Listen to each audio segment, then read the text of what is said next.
Saí do saguão do hotel de luxo segurando meu filho recém-nascido contra o peito, enquanto uma funcionária empurrava discretamente o carrinho com nossas malas. O cheiro de flores frescas ainda vinha da recepção, e o pianista continuava tocando como se aquele fosse apenas mais um dia comum. Para mim, deveria ter sido o dia mais feliz da minha vida. Meu nome é Helena. Tenho 33 anos. 4 dias antes, dei à luz meu primeiro filho, em uma das melhores maternidades particulares de São Paulo. Meu marido, Gustavo, insistiu para que eu passasse alguns dias me recuperando na suíte presidencial do Hotel 5 Estrelas ao lado do hospital. Ele dizia que eu merecia conforto depois de um parto tão difícil. Naquela manhã, eu só queria voltar para casa. Meu bebê dormia tranquilamente, enrolado em uma manta branca. Ainda usava a pequena pulseira da maternidade no pulso. Eu sorri ao olhar para seu rostinho e pensei que, finalmente, nossa família estava completa. Foi então que ouvi o som familiar do motor da SUV preta do meu marido parando em frente à entrada principal. Respirei aliviada. Ele chegou, pensei. Mas antes que eu pudesse dar um passo, a porta do passageiro se abriu.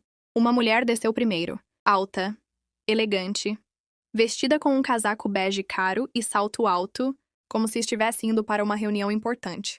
Ela caminhou até Gustavo naturalmente, e ele segurou a mão dela. Meu coração simplesmente parou. Eu olhei para meu marido esperando que ele soltasse sua mão, que explicasse, que dissesse que havia algum engano. Ele não fez nada disso.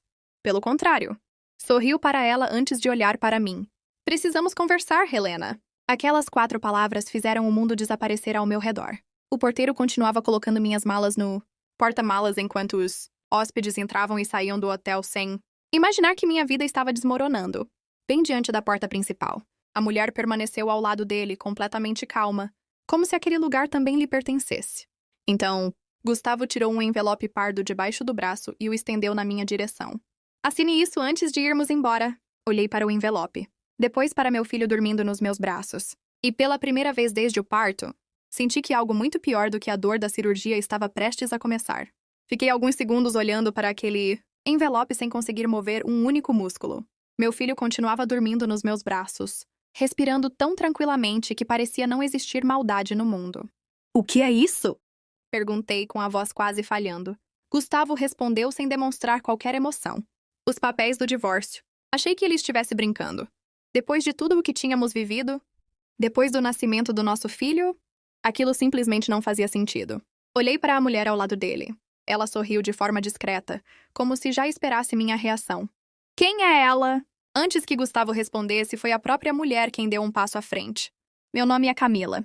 Sou diretora financeira da empresa onde seu marido trabalha." A maneira como ela falou meu marido fez meu estômago revirar. Gustavo respirou fundo. "Helena, eu não quero transformar isso em um escândalo. Só assine os documentos. Tudo será mais fácil para nós dois."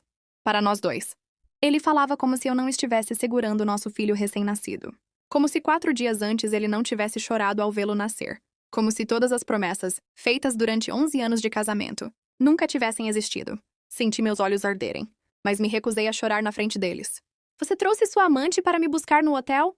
Ele desviou o olhar por um instante. Foi o suficiente para eu entender que a resposta era sim. Camila cruzou os braços. "Gustavo só quer resolver isso com maturidade." Olhei diretamente para ela. "Você acha que destruir uma família 4 dias depois do nascimento de um bebê é maturidade?" Ela não respondeu. Apenas permaneceu em silêncio. Naquele momento, o motorista do hotel terminou de colocar minhas malas no carro e perguntou educadamente: "Senhora, posso fechar o porta-malas?" Antes que eu respondesse, Gustavo disse: "Coloque tudo no outro carro." Franzi a testa. "Outro carro?" Ele apontou discretamente para um carro compacto estacionado alguns metros atrás. "Aquele é para você." Olhei surpresa. "E o nosso carro?" Ele respirou fundo outra vez. "Vai ficar comigo." Meu coração afundou ainda mais. "Gustavo, o bebê acabou de nascer." "Eu sei." "Então por que está fazendo isso?" Ele permaneceu em silêncio. Camila respondeu por ele. "Porque algumas decisões deveriam ter sido tomadas há muito tempo." Aquelas palavras me atingiram como uma facada. Olhei novamente para meu filho. Ele abriu os olhinhos por alguns segundos. Segurou meu dedo com a mãozinha minúscula e voltou a dormir. Naquele instante, percebi uma coisa. Eu podia perder dinheiro. Podia perder aquela vida luxuosa. Podia até perder a casa. Mas não permitiria que meu filho crescesse acreditando que sua mãe aceitava humilhações em silêncio. Segurei o envelope. Olhei para Gustavo. Depois rasguei a primeira página ao meio. O sorriso dele desapareceu imediatamente. Pela primeira vez desde que chegou ao hotel. Ele pareceu realmente preocupado. O silêncio tomou conta da entrada do hotel. Os pedaços do papel caíram lentamente sobre o mármore branco enquanto Gustavo me encarava, incrédulo. Você acabou de cometer o maior erro da sua vida, ele disse entre os dentes. Balancei a cabeça. Não! Acho que quem acabou de cometer esse erro foi você.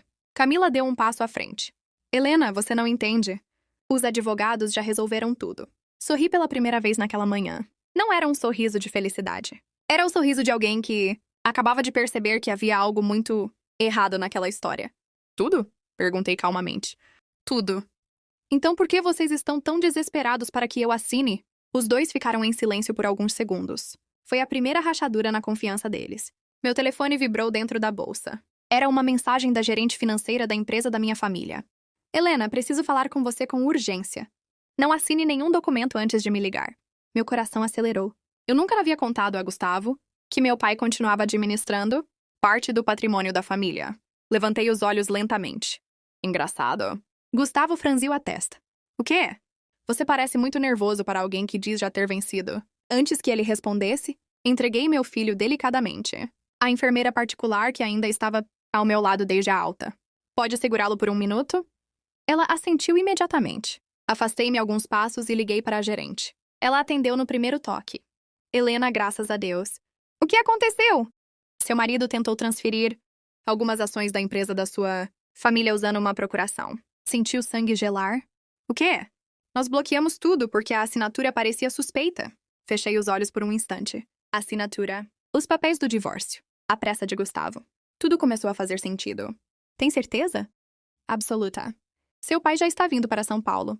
Ele pediu para você não assinar absolutamente nada. Olhei novamente para Gustavo.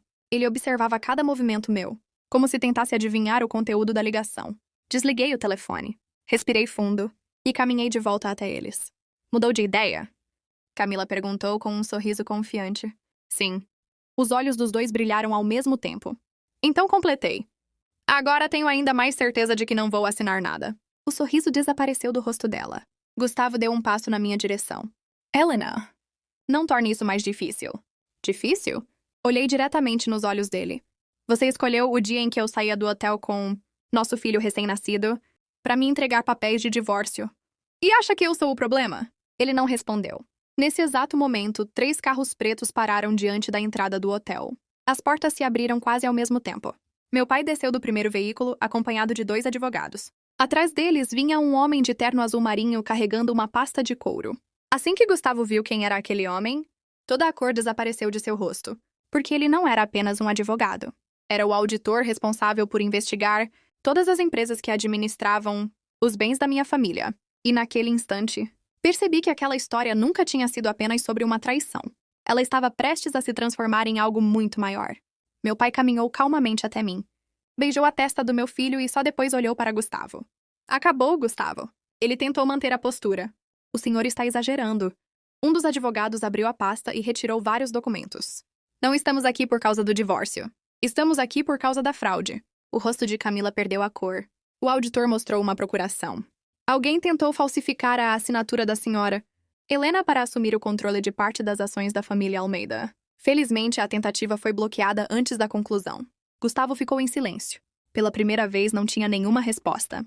Meu pai respirou fundo.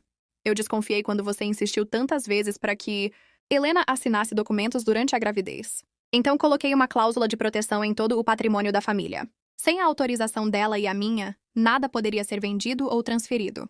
Gustavo fechou os olhos. Ele finalmente entendeu que todo o plano havia fracassado. Camila tentou ir embora discretamente. Mas 2 investigadores, que já aguardavam na entrada do hotel, aproximaram-se dela. Senhora Camila, precisamos que nos acompanhe para prestar esclarecimentos. Ela olhou desesperadamente para Gustavo. Ele apenas abaixou a cabeça. Na semana seguinte, a investigação revelou transferências bancárias suspeitas, documentos falsificados e contratos assinados ilegalmente. Gustavo perdeu o cargo na empresa. Camila foi demitida. Os 2 passaram a responder judicialmente pelas fraudes. O processo de divórcio terminou poucos meses depois. Eu permaneci com a guarda integral do meu filho. Algum tempo depois, decidi vender a cobertura onde morávamos e comecei uma vida nova em Florianópolis, perto da praia. Não precisava mais de luxo. Precisava de paz. Às vezes, as pessoas me perguntam se eu me arrependo de não ter assinado aqueles papéis naquele dia. Minha resposta é sempre a mesma. Se eu tivesse assinado por medo, teria perdido muito mais do que dinheiro. Teria perdido minha dignidade. Naquele hotel de luxo, eu achei que estava perdendo meu casamento. Na verdade, eu estava recuperando a minha liberdade. E foi somente quando parei de implorar por respeito que descobri o quanto eu realmente valia.